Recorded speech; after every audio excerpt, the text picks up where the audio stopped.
John, I just want to give a sense from your perspective, what is Washington getting in Jamin Davis?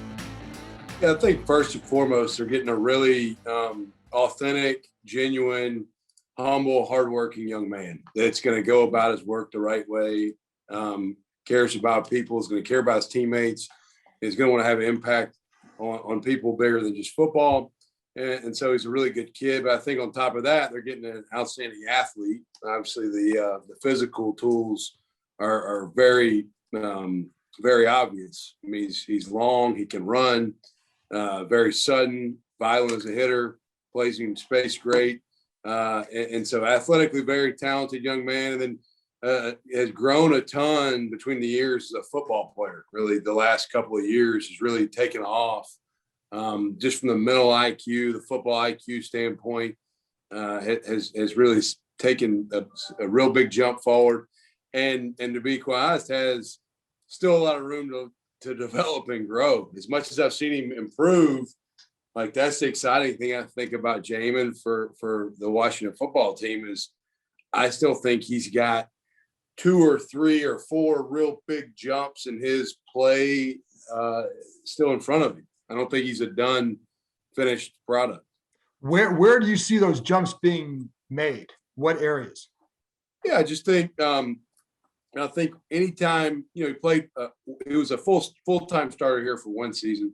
So you saw it this year even. Like this year, you'd see game 1 through 3 played to a certain standard, game 4 through 5, 6, and then as the year kept going, it's like, all right, he's not just getting a little better each week; he's getting a lot better. So I think just recognition, pre-snap formations, what you're going to get. I think when you play off the ball inside linebacker, you've got to be aware of formations, tendencies, and all that stuff. And that's where he grew a ton. I think he's going to continue to grow in that. I think he can still get bigger. He's a very lean, very linear built guy. He's still got room to grow physically. He's not done. I mean, I think he's been smart about how he's added weight. Our strength staff here, Corey Edmond and Mark Hill, did a phenomenal job helping him, gain weight. He was 196 pounds out of high school, and he's 234 or 5 now. He could carry another 8 to 10 pounds. So I think just football IQ, recognition, he's going to continue to grow. I think the physical stuff, I think he can still get a little bit bigger potentially, are two very obvious areas there. I think he'll grow still. And you mentioned the football IQ, and I read in some of the stuff I read where you were quoted, you mentioned his football IQ as well, being very high. So where did you see that? What are some of the little things that you would see in a game that show that football IQ? Yeah, it's a good question. I think the most exciting thing for me as a coach was to see that football IQ grow. Like 2 years ago, when I first interacted with him, sort of he had the physical tools. It was just a matter of maybe the mental stuff happening real fast, and firing fast. And I think you started to see him become more aware situationally of what was coming. There's a play in the Florida game that sticks out. We were playing Florida at Florida this year. He's got an internal run fit. He's the weak hook player and has to carry 3 vertical and Pitts. Is this the Kyle Pitts play? Yeah, Kyle Pitts. Yeah, third play of the game. And he carries Pitts up the seam, the weak seam, vertically all the way to the boundary sideline, and just made it look real natural. And yes, it was very athletic, but it was also very aware of like, okay, I got to carry this guy vertical. I have an internal run fit. Who is that guy? What angle do I have to take to make that kind of play in coverage, which was a big time deal. And then a play that sticks out that a lot of people have given a lot of credit to in coverage was the Tennessee interception where he went 85 yards for a touchdown. I just thought he did a really nice job getting into the strong hook and then kind of knowing how to melt back in with the route and transitioning back in with where the route was going based upon where the quarterback was going to throw the ball. So just really reacting cleaner, quicker, and faster to what he was getting. Jamin's been good at knowing what to do. I think he just finally this year took it to another level of like the detail of how to do it. It's funny you brought up those 2 plays because I did want to ask you about them because I had seen that play against Florida. I think even on that play, he actually takes a step toward the line. Is that and then he's got it covered. There was a little bit of a run action he was an internal run fitter. So if they'd handed the ball off, he had an interior run gap he had to be responsible for. And so he's got a little bit of conflict run pass wise. And once he recognized it was a pass, rolled up underneath the hip of Pitts and was, so it showed a little bit of a mental piece and obviously a lot of physical there too.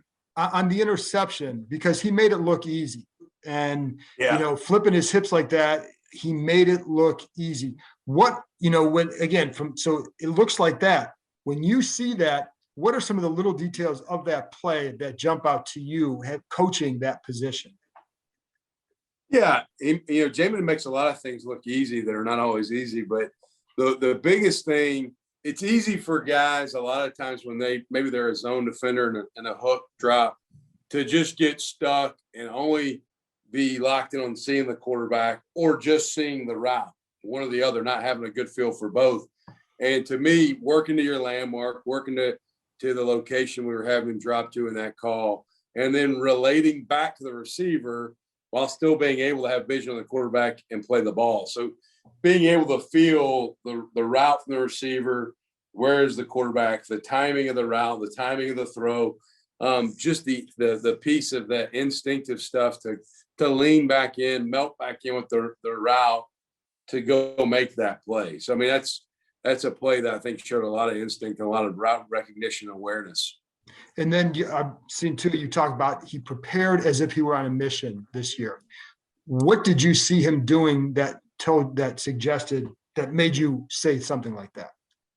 Yeah, he wouldn't leave me alone. I mean, he wanted to come in here and watch extra video a lot. And I think in our defense here that we run, our inside linebackers have to be football astute guys. They have to think the game, know the game, be able to speak the game. And Jamin really took a huge step forward because he invested a lot of time in his own development. He was responsible for his own development by how he invested his time. And I can't think of a Thursday during the season. We play on Saturdays. I couldn't think of a Thursday in the season. We get done with our staff meetings in the morning, and he'd be sitting in my office at 11 waiting to go over more video. And that was not a set meeting time with a group. That was just him coming in extra. Most days when we had meetings throughout the week, Monday, Tuesday, Wednesday, he was in our meeting room an hour early doing extra on his own. So he's very willing to do more work, to do extra work, to figure out a way to get an advantage. And that's probably where I think he grew the most, is by investing that extra time, taking steps forward towards his own development. How do you see the military aspect? Because I know his parents are military. How do you see that playing out in him and in him as a person and then in his game? Yeah, I think personally, Jamin's not a real, he's a low maintenance, doesn't come with a lot of frills. He's not look at me attention guy. As much attention as he got through this season or through this draft process. And we talk all the time. We were texting earlier today. He would always deflect attention back to his teammates. It was about the team. It was about DeAndre Square, our will linebacker this year, who is a really good player in his own right. It was about other guys on the team, other guys in the position group. So I think the military aspect does have a lot to do with how he's selfless, how he wants others to get credit and recognition as well.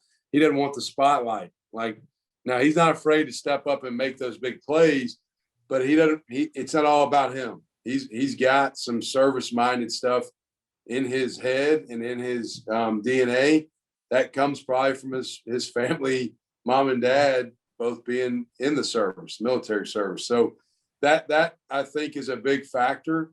And I think that really fuels a lot of who he is as a human being. His parents, obviously his mom and dad, their impact and influence from a military background, I think had a huge influence on how he's wired. And you obviously lost one of your starting linebackers this year to the stroke, and that was obviously an unfortunate situation. Turning it to football, did you know Jamin would come in and do that? Were you at that point? Because he finished strong in 2019. Did you have a feeling he'd come out and do what he did? I knew Jamin was ready. Yeah. So going into coming out of the spring of 2019, Jamin was probably our most improved player of the defense in spring practice. Had a couple of things that held him back that summer. One of them was just kind of like a little nagging hamstring injury, not a major issue. But going into the spring of 2020, defensively as a staff, our mindset was we got 3 starters for 2 spots at inside linebacker. Okay. And that was DeAndre Square, who's still with us. That was Chris Oates, the young man you spoke about. And then that was Jamin, who is also in that mix. So it was really 3 guys for 2 spots. And those 3 guys were like the 3 amigos, man. I tell people all the time, you know, kind of a cool little story, a little side story on those guys is we played the Belt Bowl New Year's Eve 2019 against Virginia Tech, and Belt gave them like a gift card to go on a shopping spree at Belt, and they all come back to the team hotel wearing the same exact really ugly tacky jacket. And I thought, like, it's bad enough I got to look at one of you dudes wearing this ugly jacket, but I got to look at all 3 of y'all wearing this ugly jacket. So, but they're like the 3 amigos. They were always together. They were always attached at the hip. They always supported each other. They always had each other's back.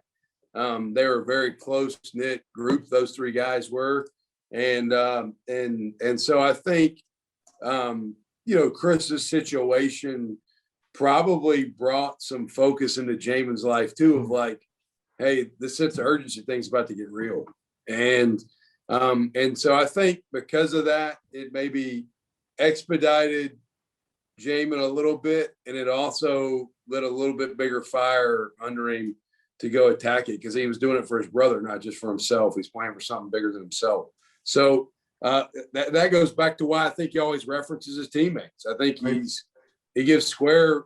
I mean, like you ain't got to follow Jamin on Twitter for very long to see him. He'll praise Square faster than he'll praise himself. He thinks Square is the best linebacker at SEC next year, and he thought he was last year. You know, and Square had a lot to do with Jamin's development too. The whole group did. So, but those guys were close, and we saw, you could see Jamin coming on. You could see it was about to happen. I think the biggest thing though is it was like once it started to happen, it was like building a little fire and pouring gas on it. You start to see that fire go out of control. So, when did you see? As I think he was a surprise to the NFL too. So when did you know that the NFL scouts and teams had caught on to him? That's a good question. You know, we try to do as much as we can to help our guys make a decision on, is it right to go, or is it when they have another year of eligibility. And Jamin was not on the radar really for a lot of people coming into the 2020 season. And so then he had the enormous year that he had, right? I mean, there was a lot of guys that were more on the radar than him that got drafted really late or didn't get drafted at all that played the same position in our conference. But he wasn't a 5-star recruit out of high school. He had not had as much production maybe coming into the year as some of those guys. And so early in the draft process, a lot of people were calling us trying to catch up to what's this guy's story? What's he all about? What's the history on him? Why was he not as high on our list before? There, you know, and so it was very interesting early on. Scouts, director of player personnel stuff, and people in the NFL were calling us trying to get background info, and you didn't really know, is Jamin a mid-round draft pick guy? You know, and the advisory committee stuff didn't really, it was probably a little bit behind too, because he was not on the radar coming into the year. It's easier to know a guy on the radar where he's slotted because you've already had all this information on him. So I think when the process of gathering that information caught up to who the player was, I think that helped elevate him.